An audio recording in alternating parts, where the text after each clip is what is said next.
गुरु ब्रह्मा गुरु विष्णु गुरुर्देव महेश्वर गुरु साक्षात् परम ब्रह्म तस्मै श्री गुरुवे नमः। सदाशिव समारंभां शंकराचार्य मध्यमाम् अस्मदाचार्य पर्यन्तां वंदे गुरु परंपराम। ओम श्री गुरुभ्यो नमः। ओम श्री परमात्मने नमः। हम लोग जनक याज्ञवल्क्य संवाद पढ़ रहे हैं और यह जो जनक याज्ञवल्क्य संवाद है वह बृहदारण्यक उपनिषद पर आधारित है एवं श्री गुरुदेव द्वारा लिखित है।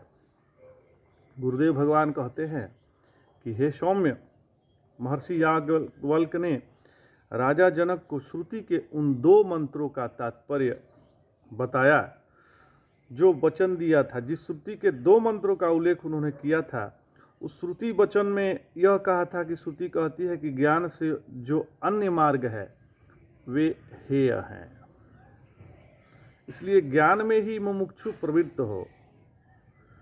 श्रुति के प्रथम मंत्र का तात्पर्य जो था वह मुनि ने समझा दिया, जो मैंने तुम्हें भी समझा दिया। अब मुनि राजा जनक को श्रुति के दूसरे मंत्र और उसके तात्पर्य को समझाते हुए कहते हैं कि हे राजन, सुनो, अब तुम्हें यह दूसरे मंत्र का भावार्थ बताते हैं। महर्षि कहते हैं कि हे राजन, श्रुति ने अगले दूसरे मंत्र में कहा कि इस कष्टप्रद गहन संसार में प्रविष्ट आत्मा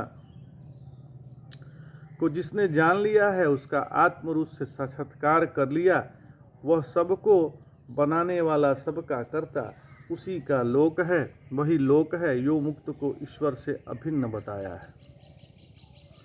श्रुति है यस्यानुवितः प्रतिबुद्ध आत्मा अस्मिन् संदेहे गहने प्रविष्टः स विश्वकृत सही सर्वस्य कर्ता तस्य लोकः स उलो एव। अर्थात जिसमें प्रवेश कर बर्ताव करना दुखद है, उस शरीरेंद्रीय संघात में घुसा परम पुरुष हृदय कमल में विशेष रूप से स्थित है। वह आनंद रूप है, स्वप्रकाश है, सर्वव्यापक है और सभी संघातों से अलग है। जिस अधिकारी ने गुरु और शास्त्र के उपदेश से उसकी सच्चाई जान लिया, वह विश्वकृत हो जाता है, क्योंकि इस विश्व का वही करता है। गुरु शास्त्रोपदेशेन येन ज्ञातः परपुमान आनंदात्मात्र संघाते प्रविष्टो दुर्विवर्तने स्वयं ज्योति ही स्वरूपोऽयं हार्दपद्मे व्यवस्थितः सर्वगः सर्वसंघातात् सर्वथा यो विलक्षणः। सुख दुख देने वाला सारा संसार उस विद्वान का ही हो जाता है, जैसे सर्पधारा आदि अन्य सभी रस्सी पर ही टिकती है, अर्थात कल्पित अपने अधिष्ठान पर ही भासने से उसको ही कहा जा सकता है। विद्वान अधिष्ठान ब्रह्म से एक है, अतः प्रपंच उसी पर कल्पित है, तो उसी का हुआ।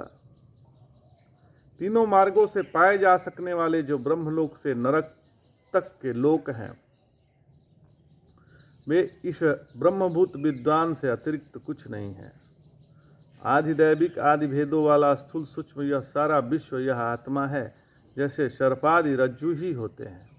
हे राजन, श्रुति ने मंत्र द्वारा यह भी कहा कि यदि यही रहते हुए हम आत्मा को नहीं जान पाए तो महान विनाश होगा।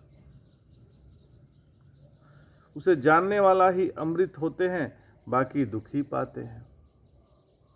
इसे थोड़ा विस्तार कर और स्पष्ट कर देते हैं।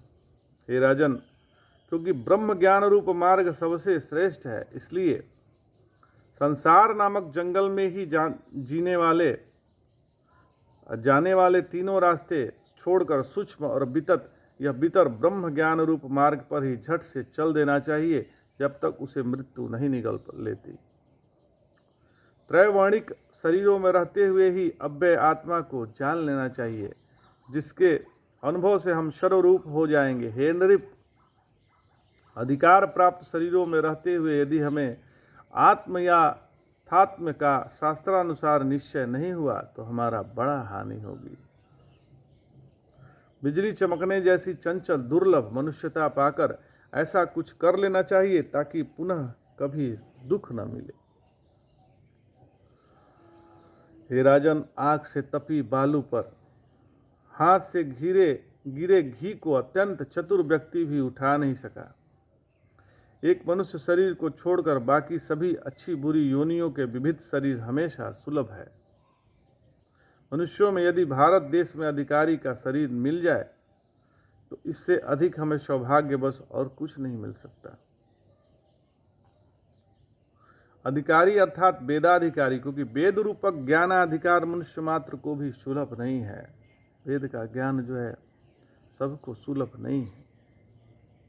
विषय तो स्वर्ग नरक सर्वत्र सुलभ है। प्राणियों को जो जो शरीर मिला है उसी के लायक विषय कर्मानुसार उन्हें खुद ब खुद मिलते जाते हैं। भारत देश बना है ताकि मनुष्य यहाँ कर्म करे, यहाँ विविध कर्म कर वहाँ अच्छे बुरे लोगों से विविध शरीर पाएगा, साथ में पत्नी पुत्रादि भी मिलेंगे। भारत में पुरुष पाताल भी जा सकता है, जो स्वर्ग भी अधिक भोगप्रद है। अनेक भोगों से सुख साधनों से भरा पूरा पाताल 7 भेदों में बटा है। वहाँ मनोरम नाग कन्याएं मानो नाचती रहती हैं। उसके स्थूल और कसे स्तनों पर हरि चंदन शोभा देता है। मणियों व मोतियों की लड़ियों की चमक से मनोहर है। उनके मुख चंद्र जैसे चित्र में संभावना से अधिक सौंदर्य व्यक्त किया जा सकता है, ऐसा उनका सौंदर्य अकल्पनीय है। जवानों के धैर्य रूप सर्वस्व का वे हरण कर लेती हैं। जैसे स्वाभाविक सौंदर्य वाली कोई स्त्री में भी नहीं है, तो इस पर वैसी होने की संभावना ही कहाँ है। नाना भेदों वाला रंग बिरंगा पाताल मानो वहाँ के वासियों के पुण्य का ही घनीभूत रूप है। विशाल हृदय नागों की नाग कन्याओं के मस्तकों पर करोड़ों मड़ियाँ हैं, जो सूर्य के समान है।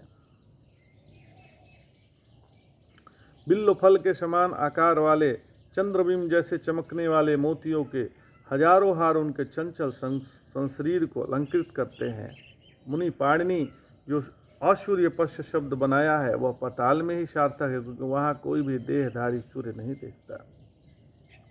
हे राजन, पाताल में असुर और अत्यधिक श्री संपन्न नाग निवास करते हैं। वही नागों का भोगी नाम सदा सार्थक है। भोग शब्द के सभी अर्थ वहाँ उनमें घटते हैं। भोग शब्द के ये अर्थ हैं सुख, स्त्री आदि को दिया जाने वाला वेतन, सांप का फण, सांप का सिर, वे वहाँ प्रभुत्व मात्र में है। जो शूलधारी शंकर में स्थित वासुकी है और जो असुर देशी विष्णु का पलंग महानाग शेष है, दोनों का निवास स्थान पाताल है। सूर्य के रथ में महानाग तक्षक हैं, जिसके विष की कोई दवा नहीं है, वह भी यही का निवासी है। राजा नल का मित्र करकोटक नामक महान नाग पद्म, महापद्म, शशंख, कुलिक, एलापत्रक इत्यादि श्रेष्ठ कुलों वाले विषधर नाग अपने करोड़ों बंधुओं सेवकादियों से घिरे वहाँ मौजूद हैं। जो देवता आदि के कुंडल आदि अलंकारों के रूप में प्रसिद्ध है। हे राजन, विश्वकर्मा जैसे कुशल और स्वयं माया विकर्म में सिद्धस्तमय विप्रचित बलि आदि सैकड़ों इंद्र शत्रु पाताल में हैं, जिससे देवता हमेशा ही डरे रहते हैं। नारद आदि मुनीश्वर पातालों से जब स्वर्ग जाते हैं तब वहाँ पातालों का वर्णन करते रहते हैं।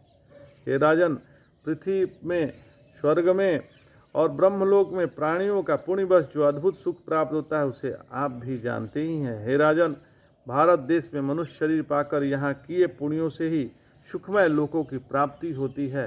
नरकों में जो दुख बताया था वह भी यहाँ किए पाप से मिलता है, और विदेह मोक्ष भी भारत में पैदा हुए अधिकारी शरीर में ही मिलना सुलभ है। फसल पैदा खेत में होती है लेकिन खाई घरों में जाती है। ऐसे भारत भूमि में कर्म किया जाता है, फल लोकांतर में मिलते हैं। यद्यपि कर्मों से ब्रह्म विद्या में यह विशेषता है कि यह यहाँ तो होती ही है, अन्य लोकों में भी हो सकती है। तथापि अन्य लोकों में इसकी प्राप्ति संदेहास्पद रहती है, जबकि यहाँ सुनिश्चित है। हाथ में दही चावल का बड़ा पिंड रखा हो, उसे फेंक कर कोई हाथ चाटे कि उसी से भूख मिट जाएगी, तो वह अत्यंत मूर्ख ही होगा। ऐसे ही मनुष्य का ब्रह्मात्म विज्ञान का प्रयास न कर जो चाहे लोकांतर में ज्ञान हो जाएगा, उस पुरुष को महामूर्ख ही समझना चाहिए। यहाँ से निकलते समय उसका कौन सा कर्म फल उन्मुख होगा वह कौन जानता है। अतः जो यहाँ पुरुषार्थ लाभ के लिए प्रयासशील नहीं, वह बालिक दिखते भी नादान है। प्राणी ने करोड़ों जन्मों में अनंत पाप पुण्य बटोरे हैं, जो अभी प्रारब्ध कर्म द्वारा प्रतिबद्ध हुए मानो सोए पड़े हैं। अतः शरीर छूटने पर अगर आप ही फलोन्मुख हो जाएं, तो जो अभी निश्चिंत है वह शरीर क्या कर लेगा। पाप योनियों में ज्ञान संभव नहीं, मनुष्य में श्रेष्ठ योनियों में संभव है, ऐसा बादरा आचार्य अर्थात व्यासदेव जी ने कहा है। व्यास देव जी ऐसा कहते हैं। हे राजन, गलह कहते हैं जुआ जीतने पर मिलने वाली धनराशि को। जुआ से जो जीतने से धनराशि मिलती है उसको गलह कहते हैं। कोई जुआरी एक बार महान गलह हार जाता है तो बार बार दांव लगाने पर भी उस गलह को पुनः जीत नहीं पाता। संसार भी एक कष्टमय जुआ है जिसमें नर शरीर ही मलह है और संसारी यहाँ जुआरी है। यदि यहाँ इस मलह को हाथ से निकल जाने दिया तो पुनः इसे कैसे पाएगा। यह मनुष्य शरीर अत्यंत दुर्लभ है। जैसे जुए में हारे लोग दुख भोगते हुए इधर उधर भटकते हैं, वैसे ही भारत खंड में जो इस मनुष्य शरीर में ब्रह्म ज्ञान प्राप्त कर इसे खो देता है, वह पाताल, देवलोक, ब्रह्मलोक, नरक, पृथ्वी में भी भारत में अनंत शरीर पाता है और सभी जगह सुख के नाम पर दुख ही मिलता है, क्योंकि वह परतंत्रादि में युक्त ही होता है। अर्थात विषय सुख, परतंत्रता, क्षयिष्णुता, तारतम्य आदि से ग्रस्त होकर दुख ही पाता है, दुख से ग्रसित होता है। हे महिपाल जी, जुआरियों का स्वभाव होता है कि वे जिस मूर्ख को एक बार जीत लेते हैं उसे जहां कहीं भी पाए फिर हराने की कोशिश करते हैं। तब तक करते हैं जब तक बेचारा के पास सिर्फ लंगोटी बचती है। इसी तरह विषय रूपी जुआरी भारत में जीव को हराकर जब यह उनसे मानो छिप कर देहांतर में जाता है, तब वहां भी उसके सामने पहुंचकर पुनः जुए में उसका पुण्य रूप धन भी जीत लेता है और पाप की लंगोटी ही जीव के पास बचती है। तो अब आगे स्पष्ट कहते हैं कि सुनो, जिन विषय रूपी जुआरियों ने इस विषय से मानुषी देह रूप ग्रह जीत लिया है, वे यह जुआ जीतकर स्वयं हर तरह से उन लोगों की ओर दौड़ते हैं और वहां जीव जाता है। वे जुआरी अनेक रूप धारण करने में कुशल हैं। ये यहाँ भी उसे हराने के लिए विविध उपाय करते हैं। दुष्टापूर्वक जुआ खेलने वाले विषय रूप जुआरियों द्वारा जब पुण्य धन भी जीत लिया जाता है तो उसके पास केवल पाप की लंगोटी बचती है, जिसे पहनकर औधे मुंह नरक में जा गिरता है। इसलिए हे राजन, अज्ञानियों को देह छूटने के बाद महान हानि का ही सामना करना पड़ता है, जिसमें उनके पास केवल पाप बचा ही है। महाराज, हम अधिकारियों की ऐसी हानि न हो, हम लोग अवश्य वही ब्रह्मानुभव पालेंगे। अधिकारी से वेदाधिकारी साधि विवेक आदि साधन संपन्न समझना चाहिए। आज इतना ही। जय जय शंकर। हर हर शंकर। नमामि शंकर, भजामि शंकर। नमः पार्वती पतये। हर हर महादेव शंभो।